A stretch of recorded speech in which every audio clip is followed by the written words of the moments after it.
بسم اللہ الرحمن الرحیم۔ السلام علیکم ورحمۃ اللہ وبرکاتہ۔ عابد راجہ چینل کی طرف سے آج میں اپنے دوستوں کو رسول اللہ صلی اللہ علیہ وسلم کا ایک بہت ہی پیارا فرمان سناؤں گا۔ اس سے پہلے میں اپنے تمام دوستوں سے گزارش کروں گا کہ اگر آپ نے ابھی تک میرے چینل عابد راجہ کو سبسکرائب نہیں کیا تو ضرور کر لیں۔ تو سٹارٹ کرتے ہیں۔ بسم اللہ الرحمن الرحیم۔ رسول اللہ صلی اللہ علیہ وسلم نے فرمایا، جو شخص پورا وضو کرے اور پھر کہے یہ جو کلمات ابھی میں بتاؤں گا تو اس کے لیے جنت کے 8 دروازے کھول دیے جاتے ہیں کہ جس سے چاہے داخل ہو جا۔ مطلب جو شخص پورا وضو کرے اور پھر یہ کلمات کہے، اس کے لیے جنت کے 8 دروازے کھول دیے جاتے ہیں کہ جس سے چاہے داخل ہو جا۔ کلمات کیا ہیں؟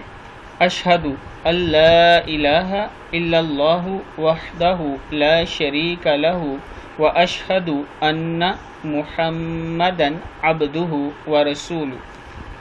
میں شہادت دیتا ہوں کہ اللہ کے سوا کوئی سچا معبود نہیں، وہ اکیلا ہے، اس کا کوئی شریک نہیں، اور میں گواہی دیتا ہوں کہ حضرت محمد صلی اللہ علیہ وسلم اس کے بندے اور رسول ہیں۔ میں اپنے دوستوں سے گزارش کروں گا کہ اس ویڈیو کو آپ نے آگے ضرور شیئر کرنا ہے اور خود بھی یہ دعا یاد کرنی ہے۔ السلام علیکم ورحمۃ اللہ وبرکاتہ۔